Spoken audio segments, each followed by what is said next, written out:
Chris the Nightmare Ariel, and you're watching Mission Boxing Today on YouTube. Heavyweight boxing fans, what's the deal? Alright, so I got a guest on today, DILLTOWN. What's up, DILLTOWN? Hey, what's going on, man? Not too much, man. So, news just came out that it's official, or Dominic Breazeale on his Facebook page said that he will be fighting Artur Szpilka on the Deontay Wilder versus ANDREZJ undercard, man. What you think about that fight?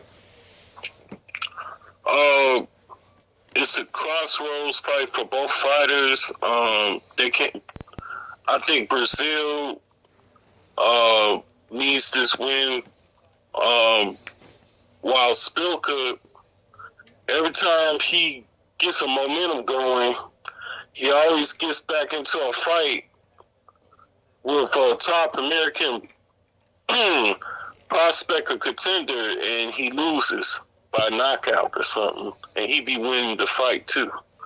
So this is a step up for Szpilka, and this is a step up for Breazeale already after losses and stuff. And I'm looking forward to this fight. May the best man win. So when you say step up, because, you know, you got to remember, Breazeale just fought Anthony Joshua, and Szpilka, his last fight was Wilder. So do you mean step up meaning after coming off a loss, a good step up fight? Yes. I'm talking about, like, as soon as you lost, whether it was vicious knockout or nothing, you about to go in there against a real one in the division. And he comes off of a loss, and Breazeale comes off of a loss, and they get back in and they're fighting one another. And whoever wins this fight, they get to move on, and whoever loses gets the possible Brian Jennings situation, right, which they might lose their ranking or something. Right, and that's how I feel too about it being the type of fight, because usually when guys coming off of big losses like this, they'll go in there with somebody with a losing record and try to build their confidence back up. But I do appreciate the fact that these guys are getting right back in there against another guy that's pretty much in the same similar situation, just like you touched on, that's trying to get back in there. And this loss can really hurt one of these fighters, man, as far as climbing back up the ranks, because both of these guys are kind of like mid-tierish type of heavyweights. So this is a big fight for them, because the winner does elevate himself and go on and try to get another good fight, like you said, possibly a Brian Jennings, or I want to see Trevor Bryan step up, man. You know what I mean? I like to see him fight. But these guys will be looking for something bigger than a Trevor Bryan. But Jennings would be a good matchup for the winner of this fight. Although Jennings himself is coming off a loss with Ortiz, but he's been in there, you know, his last two fights, tough fights for Jennings, man. Ortiz and Klitschko. Other than the long layoff, yeah, those were two brutal back-to-backs. No shame in losing and being competitive in both fights. Right, right. So Jennings, so Jennings, you know, that's kind of far down the road. But let's look back. So let's look at the matchup itself, Breazeale and Szpilka. What do you think some of the advantages Breazeale has in this fight? Size, a little bit of power, and that's about it. I think Szpilka is a bit craftier. I think Szpilka got a better foot movement. I think Breazeale has better balance than Szpilka. The jab, to me, that's neutralized by both guys. Hand speed, Szpilka. Speed, Szpilka. Reflexes, Szpilka. But I just think Breazeale could walk through Szpilka and possibly hurt him. But the advantages overall, boxing-wise, give me Szpilka. But as far as toughness and stuff like that, I mean, both guys are tough, don't get me wrong, so I'm not exaggerating this. I still give the toughness edge and the will edge to Breazeale in this fight. Okay. Well, first of all, before I get into what I think some of the advantages are, One thing about both of these guys, man, that I want to point out to the listeners is both suffered devastating losses in their last fights. They both competed for world titles. But one thing about these guys, they were back training like a month or two after their defeats. Szpilka lost to Wilder in January. I seen sparring footage of him up on his Instagram. He was even sparring Eric Molina, getting him prepared for his fight he had in April with Tomas Adamek. But Szpilka was training and back sparring in March. So he took like a month or so off, and he was back up in there, man. Like a month or two off, he was back in there. Breazeale, the same thing. He lost to Joshua, I believe, was at June. And I saw training footage of him. I was posting it on my page of him back in the gym like in August. You know what I mean? Late July. So I like that about both of these guys. They didn't go hide under a rock. You know what I mean? They got their proper rest, you know, and they were back in the gym. Szpilka's been working with Ronnie Shields out there at the Plex Gym in Houston. And I also seen him spar, what's the light heavyweight guy? What's his name? I think he's cruiserweight now. Edwin Rodriguez, the guy that fought Andre Ward. Is that his name? Yeah. Yeah, him. I seen him sparring him. So what I'm saying is both guys been back in the gym and they're in shape, man. So they're going to be in good shape for this fight. As far as, you know, some of the advantages, I agree with you. I think Szpilka has better hand speed. I think he gets his timing is a little bit better. He seems more fluid as a fighter, throwing combinations in and out, his footwork. I disagree with you when you say Breazeale has better balance. I believe that's what you said. I'll go with Szpilka, man. Just his footwork and his balance when he's throwing combinations, coming forward, going backwards, I think is there. What I don't like about Szpilka, he'll fight out of that crouch position, and then when he gets kind of close to guys, sometimes he'll stand straight up and get caught. It's something about him getting countered over his low right hand, his low jab hand sometimes. Left hooks, like left hands hurt him bad, man. Even right hands, but left hands really catch him. Malo caught him a few good times and stood him up with some good left hands. Breazeale, he's going to have to make this to a physical fight, man. He's going to have to start learning how to use his size because it seems as if he really can't control the distance with his jab, man. Mansour is a similar fighter to Szpilka. And guess the punch he hit Breazeale with? A right hand from the southpaw stance. Breazeale gets hit with right hands. I think he's susceptible to getting hit with right hands. Somebody else landed some good right hands on him. I forget. Mansour did from that southpaw position. Fred Cassie.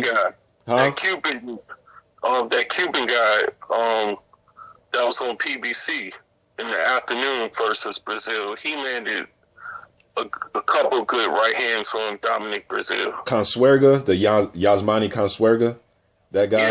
Yeah. Yep. Fred Cassie, and Cassie was switching it up on him.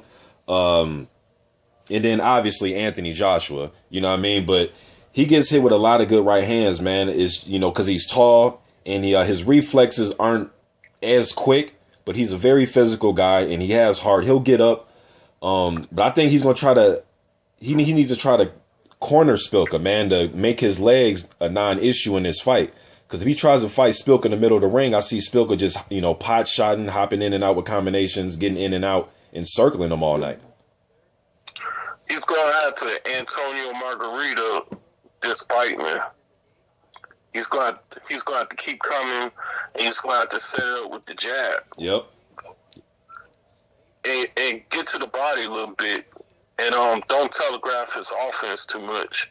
But he's got to let Szpilka engage, and he got to use counter-punching ability. But if he's not going to do that, then Szpilka could just win this by a decision. Yeah, because this is scheduled for a 10-rounder. Szpilka's been 8 or more rounds 5 different times. He's 3-2 in those 5 fights. And Breazeale's been 8 or more rounds twice, and he's 1-1. So, I'm sorry, he went 7 rounds with AJ, right? I think it was 7 or 6. I think he went 7 with AJ. So, yeah, he's only went 8 or more rounds one time. You know what I mean? So, both of these guys seem as if that, you know, I think sooner or later there's going to be a dust-up in this fight. Because Szpilka can only stay on the outside for so long, man. Once he gets tagged, he likes to answer back. Sometimes I think Szpilka can be too brave in there. Yeah, that's what I'm afraid of. That if he freely engages with Dominic Breazeale, that Breazeale could tee off on him and set him up with a shot after Szpilka comes in the combinations, meaning Szpilka could stay in the pocket a little bit too long, or if he dips a little low, that could set up that shot with the right hand for Breazeale, which can knock down or knock out Artur Szpilka. And hopefully he won't make the same mistakes, but at the same time, hopefully you don't have to take something like that for Dominic Breazeale to get into the fight. Hopefully Breazeale could use other tactics. I mean, Artur Szpilka is a hell of a fighter, but in the later rounds, that's when you really have a chance against the guy. I mean, look at the Brian Jennings fight and look at the Deontay Wilder fight. So this guy does come to fight. He does take risks. He does take chances that he don't need to be doing. He does give you different looks. So your timing and your rhythm is not going to look that good against him. He's crafty. But Breazeale, he just got to use some physicality and fight the guy. If he fights the guy, he'll win. But my biggest issue is his footwork, how slow his reflexes are, and he takes too much punishment. And with that being said, I have Szpilka winning this fight. I'm a roll with Szpilka too by decision. You know, and like you touched on, man, Breazeale needs to make this physical fight. He was a starting American football quarterback for 4 years at a Division I school. Although he played quarterback, but he was a big physical guy, man, 260 pounds. So he has to make this a physical fight. I know some fans will probably say, well, hey, he has an 82-inch reach. I think he has 6 inches reach advantage on Szpilka, but to me, he's not. Sometimes you could be a big guy and not really be an outboxer. You can have an 83-inch reach and not, you know, fighting from the outside just isn't your strong point. So with Breazeale is kind of different, but like you said, be physical and set it up with a jab, but you got to come forward. I don't see Breazeale as a back foot type of fighter, man. He cannot allow Szpilka to walk him down, and he cannot allow Szpilka to just fight him from a fair distance, because some people may think, well, if he keeps him at the end of the jab, he'll have an advantage. But like you said, Szpilka's very crafty, and if he found ways around Deontay Wilder's jab, I think he'll find 4, 5, 6 ways around Breazeale's jab. It doesn't have that snap on it like Wilder's. And Wilder was doing, and Szpilka was doing a great job of also timing Wilder's right hand. That's why Wilder didn't go crazy throwing punches, because he knew, damn, this guy kind of got my right hand timed. Let me set it up differently and go about it differently and use my left hand. Breazeale doesn't have the type of left hand Deontay Wilder has. I think Szpilka's just going to be timing that right hand. That's what I'm saying. Breazeale can't have that type of attack where he's just going to be on the outside trying to throw long jabs and long right hands. I think Szpilka's too fast, too quick. He has good reflexes for a heavyweight, man. He's still young. Although he's been in his fair share of dust-ups, like the Malo fights and the Jennings fight and the Wilder fight, he's only 27. People forget that. And Breazeale's 31, you know what I mean? But Szpilka has the more pro experience, turning pro in 2008, Breazeale in 2012. This is going to be a good fight, man. I was looking at the rankings, Dill, and I see none of these guys are rated by the WBA, the IBF, or the WBO, but Szpilka is rated number 7 by the WBC. So he is fighting for his rankings, man, because if Breazeale wins this fight, I can see the WBC putting Breazeale in the rankings. Yeah, and this is a big step up for Heyman, putting on Breazeale in this situation. And but hey, Breazeale's hungry. He ain't scared. This is another good test for him since the Mansoor and then the Joshua fight. Now he's going a little down against Szpilka, but still, it's a great fight for him. And this will let us know where he's going to be in his heavyweight career. Mm-hmm.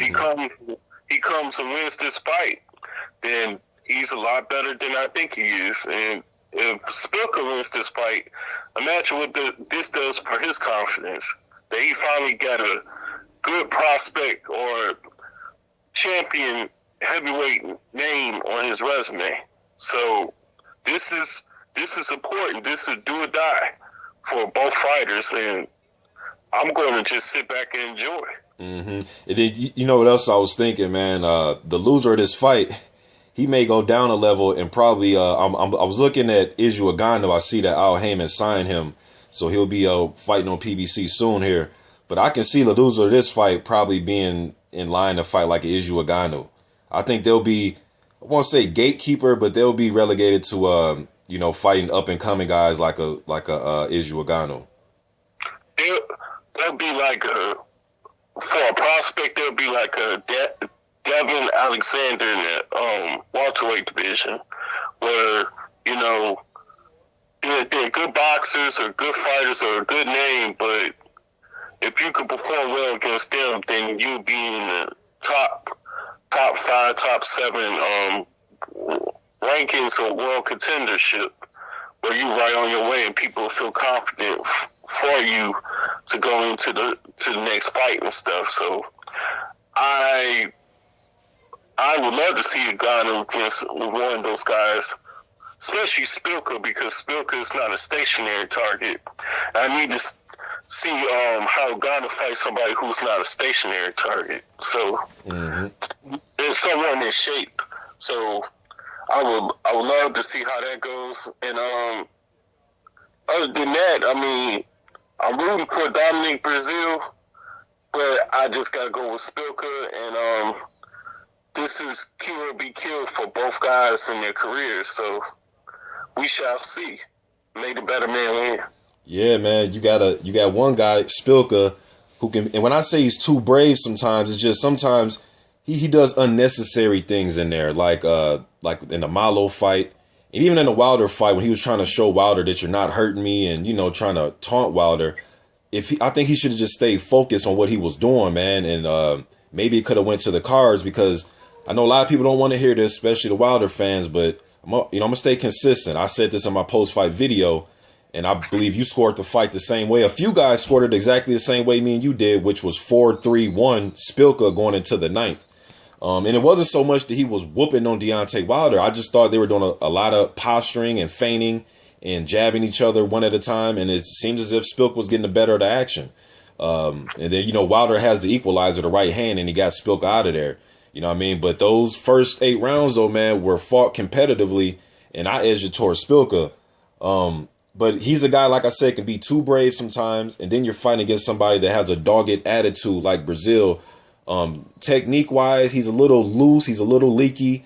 That AJ fight, he wasn't, like, he had no snap on his punches. I know he was playing a lot of defense and trying to, see what AJ was throwing at him, but his offense was just like no snap on the punches, man. So hopefully he's tightened some of that up. But you got a guy that's too brave against a guy that has a dogged, attitude like Breazeale. I think it's going to be a good damn fight. And hopefully somebody wants it. And I'm sure it's going to be like that. But hopefully somebody wants it. And a guy's not relying on these scorecards, man. Because like you said, it's kill or be killed. And this is a fight where the winner's going to move on to something nice. So you don't want to put this shit in the judge's hands, man. And to conclude this, I just want to say thank you, Al Heyman, for giving us this fight.